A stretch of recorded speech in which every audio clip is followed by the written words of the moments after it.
우리가 지난주일에 부활절을 지켰습니다마는 부활절은 그렇게 1년에 단 하루 지키고 지나가는 것이 아니라 사실 우리 기독교 최대 절기입니다. 예수님의 부활은 교회 설립의 기초가 되었고 제자들의 전도의 능력의 원천이 되었습니다. 또 복음 전도 메시지의 핵심이 되기도 합니다. 십자가와 부활을 예수 사건이라고 부르는데 이 주제가 바로 기독교 진리의 요약이라고 할 수 있습니다. 십자가 없는 부활이 있을 수 없고 부활이 없는 십자가 역시 온전한 복음이 될 수 없습니다. 이렇게 십자가의 복음과 함께 이 부활의 사건은 기독교를 출발시킨 사건입니다. 만약 2000년 전 예수님의 부활이 없었다면 기독교는 존재하지 않았을 것입니다. 그러므로 여러분, 예수님의 부활은 1년에 하루 부활절에만 우리가 돌아보고 생각하고 지키고 넘어가는 것이 되어서는 안 됩니다. 또는 어떤 그냥 행사 같은 것으로 주님의 부활을 축하하고 기념하는 것으로 지나가는 것으로도 충분하지 않습니다. 이제 우리에게 그 부활을 온전히 믿고 받아들인 부활 신앙이 있어야 하는 것입니다. 그래서 부활을 믿는 성도는 그 부활에 대한 확신과 소망을 가지고 능력 있게 살아가야 할 것입니다. 말씀드린 것처럼 초대교회 때는 매 주일이 부활절이었습니다.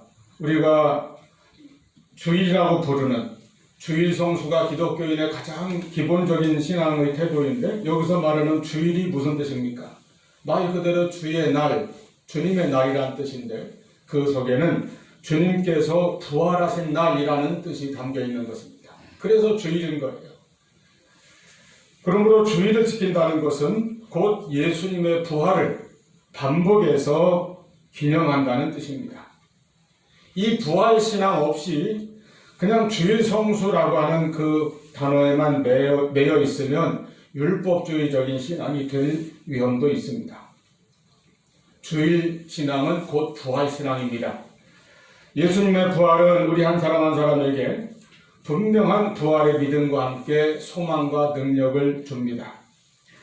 우리 인류의 참 소망은 예수 그리스도의 부활에서 발견해야 합니다. 3절 말씀, 우리 주 예수 그리스도의 아버지 하나님을 찬송하리로다. 그의 많으신 긍휼대로 예수 그리스도를 죽은 자 가운데서 부활하게 하심으로 말미암아 우리를 거듭나게 하사 산 소망이 있게 하시며 말씀하였습니다.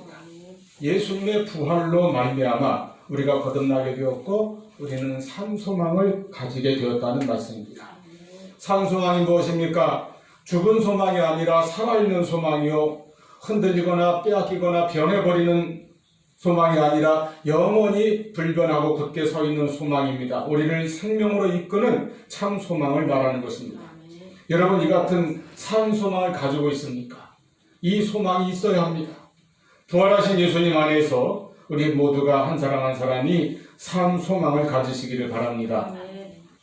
지난 3년간 코로나19의 대유행으로 전 세계가 그야말로 전대미문의 두려움에 휩싸이는 것을 우리가 목격하였고 우리 자신이 경험하였습니다. 아직도 다 종식된 것은 아니지만 심할 때는 하루에도 세계적으로 수만 명의 확진자들이 발생하고 수천 명씩 죽어가는 그런 뉴스를 접했습니다. 각 나라들이 다 문을 걸어 닫았고 생필품이 순식간에 동인하는 것은 물론이고 언제 누구로부터 감염될지 모른다는 불안감이 세상을, 온 나라를 무겁게 짓눌러 오는 것을 경험하였습니다. 그 어떤 재난의 공포보다도 소리 없이 전파되는 보이지도 않는 이 바이러스의 위험이 어쩌면 인류를 파멸시킬 수도 있다는 그런 값비싼 교훈을 남겼습니다.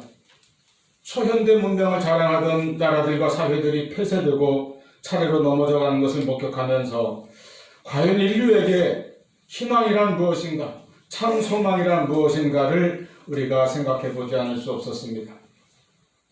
그런데 사도 베드로는 하나님을 찬양하면서 우리의 주 예수 그리스도의 아버지 하나님을 찬송하리로다 찬양으로 시작하면서 예수님의 부활로 우리 모두에게는 그리고 온 인류에게 하나님께서 산 소망을 주셨다고 확신에 차서 외치고 있습니다. 여러분, 예수님 부활하셨습니다. 참으로 부활하셨습니다. 예수님의 부활은 우리에게 산 소망이며 우리에게 참 능력이 되는 소식이 되는 것입니다. 사람은 나이를 먹을수록 육체는 조금씩 쇠약해져감을 느끼고 그 앞에서 무력감을 느낄 수 있습니다. 또는 살아온 지난 날들을 생각하며 후회에 사로잡힐 때도 많습니다. 또 나는 열심히 노력하는데 결과적으로 일이 잘 안 될 때가 있고, 실패할 때가 있고, 넘어질 때가 있고, 내 능력의 한계에 부닥쳐 실망과 좌절감을 느낄 때도 있습니다. 그리고 앞날에 대한 불안과 두려움은 누구나 가지고 있습니다. 초로에 들어선 사도 베드로 역시 이런 경험과 과정들을 통과하고 있었을 것입니다. 더욱이 그는 복음을 전하다가 핍박을 받고 고난을 당하며 이제는 생명의 위협까지 느끼는 때입니다. 그런데 그는 주님의 부활을 기억할 때, 주님의 부활을 마음속에 떠올릴 때, 그때 정신이 번쩍 차려졌습니다. 주님께서 하신 말씀이 생각난 때문입니다. 그것은 믿는 모든 자에게 주시는 하나님의 구원이 기쁜 소식이었습니다. 그래서 이 소식을 고난받는 다른 그리스도인 형제들에게 이 편지로 서신으로 알린 것입니다. 썩고 시들어서 죽게 될 인생들에게 유일한 희망이란 다시 살아날 수 있다는 것입니다. 그것은 부활이라는 것입니다. 현재의 고통과 자신의 연약함과 불안과 두려움에서 벗어나지 못하고 또 나아가서 죄로 인해 영원한 멸망에 처해야 할 그 인간들에게 유일한 소망이란 예수님의 부활이요, 또한 그 부활에 참여하는 우리의 부활이라고 말하는 것입니다. 여러분, 이 예수의 부활은 우리에게 산 소망을 주는 소식이요, 우리에게 능력이 되는 소식입니다. 할렐루야. 먼저 예수님의 부활은 역사적 사실이고, 나아가서 이 소식, 즉 예수님의 부활을 전한다는 이 소식은 우리에게 구원의 확신을 보장해주는 그런 사건이 됩니다. 현대인은 아마 고대에도 그랬겠죠. 인간은 무엇이든 자기가 납득하지 못하면 안 믿는 경향이 있습니다. 무슨 증거가 있거나 과학적으로 증명이 되어야 믿고 받아들입니다. 여기서 과학적 증명이란, 사람들이 아주 좋아하는 과학적 증명이란 무엇입니까? 어떤 방법인가 하면 실험이나 반복적인 관찰을 통해서 똑같은 결과가 계속 나오는 것, 그것을 이제 받아들이고 인정해 주는 것입니다. 그런데 여러분, 어떤 사건은 반복되지 않기 때문에 실험할 수가 없습니다. 반복적 관찰할 수가 없습니다. 실험과 관찰의 대상이 될 수 없는 것이 바로 역사적 사건이라는 것입니다. 그래서 역사적 사건은 그런 과학적인 방법으로는 증명할 수가 없습니다. 예수님의 부활에 대해서 믿지 못하는 사람들은 초대교회 때부터 있었습니다. 그도 그럴 것이 죽은 자가 살아난다는 것은 인간의 과학적 지식이나 상식으로는 믿어지지 않는 사건이기 때문입니다. 그러나 예수님의 부활은 그런 과학적 지식으로, 그런 방법으로 믿어지는 것이 아니라 역사적인 실제로 일어난 사건이기 때문에 우리가 믿고 받아들이는 것입니다. 언젠가도 말씀드린 적이 있는데, 이런 그 자연적인 사실과 역사적인 사실은 각각 증명하는 방법이 다릅니다.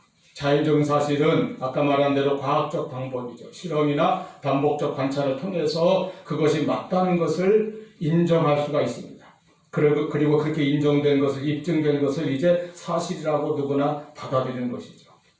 그러나 역사적 사실은 더욱이 한 번 일어난 그런 사건은 그런 방법으로 증명할 수가 없습니다. 그러니까 그런 과학적인 증명만이 모든 어떤 사실에 대해서 진위를 입증하는 유일한 방법이 될 수 없다는 것입니다. 1597년 선조 30년입니다. 음력 9월 16일, 양력으로는 그해 10월 25일이었다고 합니다. 이순신 장군이 지휘하는 조선 수군이 단 12척밖에 남지 않았는데 그 12척의 배를 가지고 명량해역 울골목에서 일본 수군 함선 330여 척을 맞아서 막아내야 했습니다. 대적해야 했습니다. 그때 조선 수군은 이순신 장군의 지휘를 받아서 거의 전멸에 가깝게 330척을 격퇴시키고 승전한 명량해전이 있습니다. 이건 역사적 사실입니다. 과학적으로 어떤 실험이나 관찰을 통해서 증명할 수 있는 것이 아닙니다. 그렇게 증명되지 않는다고 해서 무슨 이순신 장군이 실존 인물이 아니라거나 명량대첩이 꾸며낸 이야기라고 그렇게 생각하는 사람은 한국 사람 중에 아무도 없습니다. 그 모든 것은 그냥 사실인 거예요. 왜? 역사적으로 일어났었기 때문입니다. 그 일 자체를 부정할 수가 없습니다. 분명히 일어났던 일이었습니다. 이와 같이 예수님의 부활도 하나님이 하신 일이기 때문에 인간의 과학이나 어떤 방법으로는 증명하지 못합니다. 그러나 부활은 분명한 역사적 사실입니다. 그리고 이 예수님의 부활 사건에는 더욱이 수많은 목격자와 증인들이 있고 증거가 명백합니다. 신약성경 전체가 예수님의 부활에 대한 증언입니다. 첫 부활의 새벽 군사들의 보고를 받은 유대와 로마의 권력자들은 그 소식을 부인하고 어떻게든지 덮어버리고 헛소문으로 만들려고 수많은 왜곡과 날조를 시도했으나 성공하지 못했습니다. 왜 그렇습니까? 예수님의 부활이 당시에는 도저히 덮을 수 없는 명백한 사실이었기 때문입니다. 증인도 너무 많고 증거가 너무나 확실했어요. 이후로도 40일 동안 예수님이 땅에 계시면서 11번에 걸쳐 여러 다양한 사람들에게 친히 부활하신 그 모습으로 찾아가서 나타내 주셨습니다. 그들이 다 그 당시에 살아 있었고 그러므로 어떤 왜곡으로 가짜뉴스 같은 것으로 덮을 수가 없었던 것이죠. 그러므로 역사적 법적으로 볼 때에 예수님의 부활은 정확한 사실인 것입니다. 그렇다면 여러분, 예수님께서 성경에 기록된 대로 그리고 예수님 자신이 여러 차례 제자들에게 예고하셨던 대로 십자가에서 고난받고 죽으신 다음 부활하신 것이 사실이라고 하는 것은 우리에게 무엇을 말해줍니까? 그것은 곧 예수님이 하나님의 아들이시고 또 성경이 말씀하는 메시아, 우리의 구세주요 주님이시라는 말씀입니다. 인간을 구원하시려고 보내주신 우리의 주님이라고 하는 사실입니다. 그래서 본문 3절에서 예수의 부활로 말미암아 우리가 거듭나게 되었고 우리는 산 소망을 가지게 되었다고 사도는 가르쳐주고 있습니다. 분명한 역사적 사실인 예수님의 부활은 예수님께서 행하시고 가르치신 모든 예수님의 행적과 말씀이 참된 진리라고 하는 것을 확증해주고 뒷받침해주는 사건이 되었습니다. 그렇다면 예수님은 진실로 하나님의 아들이요 우리의 구세주입니다. 여러분, 누군가가 다니면서 나는 죽었다 다시 부활할 것이다 이렇게 외치고 주장한다면 아마 둘 중에 하나일 것입니다. 그는 정신병자이거나 아니면 신적인 권능을 가진 메시아이거나 그렇지 않습니까? 그렇다면 예수님께서는 부활하심으로 말미암아 실제로 부활하심으로 말미암아 주님의 모든 말씀이 사실인 것을 우리에게 입증해 주셨습니다. 우리는 이렇게 확실한 역사적 사실인 예수님의 부활을 분명히 믿고 부활하신 예수님이 우리의 구원자, 우리의 구세주, 나의 주님이라고 하는 신앙 고백을 항상 분명히 마음속에 깊이 간직하고 살아갈 수 있기를 바랍니다. 예수님의 부활은 모든 믿는 자에게 구원받은 자에게 허락하신 하나님께서 허락하신 새로운 세계를 바라보게 해줍니다. 본문 4절 5절을 보면 우리가 예수 부활로 말미암아 거듭나고 산 소망을 가지게 되었을 때에 한번 보십시오. 썩지 않고 더럽지 않고 쇠하지 아니하는 유업을 잊게 하신다 말씀하셨습니다. 곧 우리를 위하여 하늘에 간직하신 그 유업을 주시는 것입니다. 하나님께서 우리의 믿음을 보시고 하나님의 능력으로 우리를 보호해 주시며 말세에 마지막 때에 나타내기로 예비하신 그 구원을 얻게 해주신다. 영혼의 구원을 우리에게 허락하신다 하는 말씀입니다. 이것이 예수님의 부활이 주는 은혜요 선물이요 축복입니다. 두 번째로 그리고 예수님의 부활의 그 소망과 능력은 당시에 예수님의 제자들과 또 따르던 무리들을 담대한 부활의 증인으로 바꾸어 놓았습니다. 예수님의 제자들은 어떤 사람들이었습니까? 예수님께서 잡히시던 그날 밤에 모두 무서워서 도망가고 뿔뿔이 흩어지고 숨고 하였습니다. 예수님이 재판을 받는 과정 동안 멀리 숨어서 뒤따르거나 숨죽이고 지켜보았습니다. 그러다가 정체가 발각되기 위해서 베드로는 예수님을 부인하고 맹세까지 하였습니다. 3번씩이나 그렇게 하였습니다. 다른 제자들도 다 그랬습니다. 심지어 예수님의 부활 소식을 전해드린 그 직후에도 그대로 믿지를 못하고 여전히 의심과 방황과 두려움 속에 있었습니다. 그래서 게네사렛 호수로 다시 고기를 잡으러 돌아가거나 엠마오로 내려가거나 혹은 여전히 숨어있거나 하였던 것입니다. 그만큼 그들의 두려움이 컸습니다. 그랬던 제자들이 어떻게 되었습니까?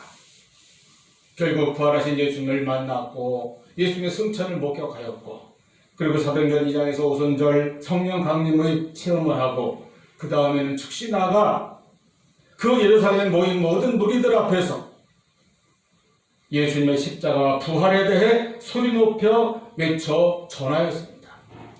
그 설교를 듣고 형제들아 우리가 어찌할꼬 하며 3,000명이나 한꺼번에 회개하는 그런 역사가 나타나고 예수를 믿게 되었던 것입니다. 사도행전 3장에는 이제 그 다음에 성전 미문에 앉아있던 나면서부터 걷지 못하고 그런 장애를 가지고 앉아서 구걸하며 평생을 살아온 장애인 거지를 베드로와 요한이 지나가다가 예수의 이름으로 나사렛 예수의 이름으로 고쳐주었습니다. 은과 금은 내게 없거니와 내게 있는 것으로 내게 주노니 나사렛 예수의 이름으로 걸으라. 그때 그가 일어나 걷고 뛰며 하나님을 찬양하고 성전에 들어갔습니다.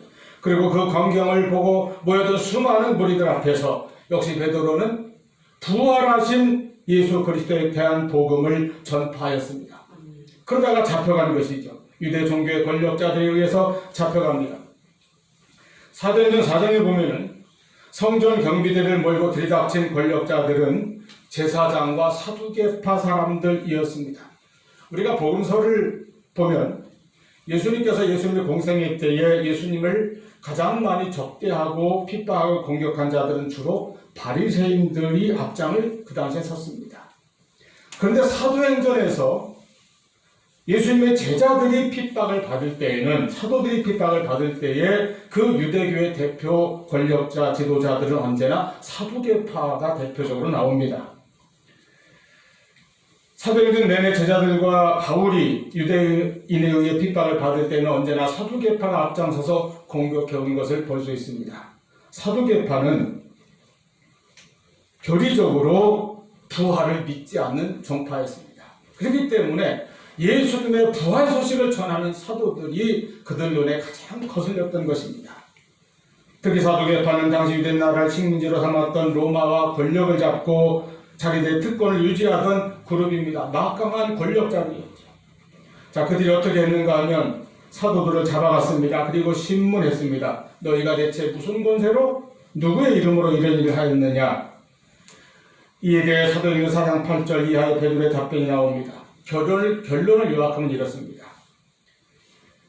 여러분이 십자가에 못 박아 죽인 예수를 하나님이 다시 살리셨고 그 예수 그리스도의 이름으로 이 사람이 그 병고치 받은 사람을 가리키는 거예요. 증인으로 거기에 와 있었습니다. 이 사람이 건강하게 되어 당신들 앞에 서 있습니다. 그리고 12절은 베드로의 답변의 결론입니다. 다른 이로서는 구원을 받을 수 없나니 천하 사람 중에 구원을 받을 만한 다른 이름을 우리에게 주신 일이 없습니다. 당대의 권력자요 지식인들이라 할 수 있는 사두개파 사람들도 이 말에 논박할 수가 없었습니다. 자기들이 잡아오니 베드로와 요한이 본래 교육을 제대로 받지 못한 범인 줄 알았는데 그들에서 나오는 말이 도무지 빈틈이 없는 거예요. 더욱이 14절 보면은 그 병 나은 사람이 옆에 서 있으니 더 비난할 말도 찾을 수가 없었다고 기록되어 있습니다. 그래서 겨우 취한 조치가 협박하는 것입니다. 앞으로 다시는 그 이름을 전하지 말라. 18절에 그들을 불러 경고하여 도무지 예수의 이름으로 말하지도 말고 가르치지도 말라 하니 이때 베드로가 유명한 대답을 하였습니다. 이런 말씀 여러분이 좀 그대로 외우진 못하더라도 마음속에 잘 새겨두시길 바랍니다. 19, 20절 베드로와 요한이 대답하여 이르되 하나님 앞에서 너희의 말을 듣는 것이 하나님의 말씀을 듣는 것보다 옳은가 판단하라. 우리는 보고 들은 것을 말하지 아니할 수 없노라. 여러분, 보고 들은 것이 무엇입니까? 우리는 내가 보고 들은 것을 말하지 않을 수 없다. 그것이 무엇입니까? 예수님의 부활입니다. 이 사도들의 담대함, 이 확신이 어디에서 왔습니까? 예수님의 부활에서 왔습니다. 분명히 예수님의 부활 사건에 대하여 목격했고 체험했습니다. 그 부활하신 주님을 만났고 부활의 주님께서 주신 사명을 받았습니다. 그리고 예수님이 약속하신 대로 오신 또 다른 보혜사 성령을 받았습니다. 그렇기 때문에 저들은 우리가 보고 들은 것을 말하지 않을 수 없다고 담대하게 권력자들 앞에서까지 선포할 수 있었던 것입니다. 이와 같은 제자들의 변화야말로 예수님의 부활에 대한 또 다른 명백한 증거가 됩니다. 그렇게 겁많고 그렇게 비겁했던 제자들이 베드로를 위시하여 모든 제자들이 한 사람 한 사람 다 담대하게 순교의 거룩한 길을 갔습니다. 예루살렘에서 유대 땅에서 로마에서 시리아, 이란, 터키, 히아라볼리, 이집트, 알렉산드리아, 에티오피아 그리고 멀리 인도에서까지 12명의 제자들은 하나하나 복음을 전하다 예수의 부활을 전하다가 거룩한 순교의 피를 뿌렸습니다. 그리하여 오늘날 예수 부활의 복음이 전 세계에 전파되었고 우리도 그 복음을 듣게 될 것입니다. 여러분, 사도들뿐 아니라 무명의 많은 그리스도인들이 모두 부활의 증인이 되었습니다. 당시 그들은 힘있고 권력 있는 사람이나 부자나 유력한 자들이 아니었습니다. 또는 유대계 정통 교리에 해박한 바리새인이나 구약 성경에 지식이 풍부했던 서기관, 무슨 사두개인, 제사장 같은 종교 권력자들도 아니었습니다. 대부분은 가난하고 많이 배우지 못한 사람들, 어부, 농부, 목수, 노동자들, 장사하는 사람들, 옷감 장수, 그리고 무명의 남녀 서민들이었습니다. 고린도전서 1장 26절에 보면은 이 십자가와 부활의 복음을 믿는 신앙을 가지고 교회에 모여들었던 초대 그리스도인들에 대하여 바울은 이렇게 묘사합니다. 형제들아, 너희들 부르심을 보라. 육체를 따라 우리 가운데 지혜로운 자가 많지 아니하며 능한 자가 많지 아니하며 문볼 좋은 자가 많지 아니하도다. 그리고 계속 27절 28절 보면 이렇게 초대교회 성도들 즉 부활의 증인들은 대부분이 세상의 기준으로 볼 때는 미련한 자들, 약한 자들, 천하고 멸시받고 가난한 자들이었다고 말합니다. 그런 자들이 힘써서 말로 행실로 그리고 때로는 순교의 피를 가지고 증거하고 전파한 것이 예수 부활의 복음입니다. 여러분, 우리가 이 예수 부활의 증인들이 전해준 복음을 듣고 믿음을 가졌고 구원을 받았습니다. 이제 우리도 이 부활이 주는 소망과 능력을 가지고 예수 부활의 증인이 될 수 있기를 바랍니다. 세 번째로 예수님의 부활은 우리에게 고난 가운데서도 인내하고 마침내 이겨낼 수 있는 승리의 능력을 줍니다. 6절 말씀, 그러므로 너희가 이제 여러 가지 시험으로 잠깐 근심하게 되지 않을 수 없었으나 오히려 크게 기뻐하는도다. 7절, 너희의 믿음의 확실함은 불로 연단하여도 없어질 금보다 더 귀하여 예수 그리스도에 나타나실 때에 재림을 때죠. 나타나실 때에 칭찬과 영광과 존귀를 얻게 할 것이니라 말씀하셨습니다. 예수 그리스도의 부활로 말미암아 거듭난 생명과 영생의 소망을 가지고 있는 성도들은 이와 같은 능력을 가지게 될 것입니다. 베드로전서는 초대교회의 박해기에 기록되었습니다. 성도들 흩어지고 곳곳에서 환난과 핍박을 당하고 있었습니다. 그 같은 고난과 핍박 가운데 살고 있는 그리스도인들에게 용기를 주고 위로를 주고 소망을 주기 위해 이 서신이 기록되었습니다. 그래서 베드로전서의 서신이 소망의 서신입니다. 이 서신을 기록하고 있는 베드로 자신도 투옥과 순교를 앞두고 그리고 함께 고난받는 그리스도인 성도들을 격려하기 위해서 이 서신을 기록하고 있습니다. 이 서신에서 사도는 아까 문안 인사에 이어서 바로 3절에서 찬송과 그리고 소망에 관한 메시지로 시작을 합니다. 여러분, 어떻게 고난 가운데 있는 사람이 찬송하고 기뻐하며 소망을 노래할 수 있습니까? 어떻게 핍박과 두려움에 둘러싸여 있는 자들이 서로 소망을 나누며 격려할 수 있습니까? 그것은 바로 부활의 믿음 때문입니다. 우리 주 예수께서 부활하셨다는 이 소식이야말로 우리에게 구원의 확신과 함께 또 이 부활의 소식에 대한 증인이 되어야 되겠다는 사명과 함께 그리고 담대함과 고난에 대하여 인내하고 승리할 수 있는 소망과 능력을 우리에게 주는 것입니다. 우리 성도들도 이 세상에 살면서 여러 가지 모양으로 고난을 당할 때가 있습니다. 아까 사도도 말씀했죠.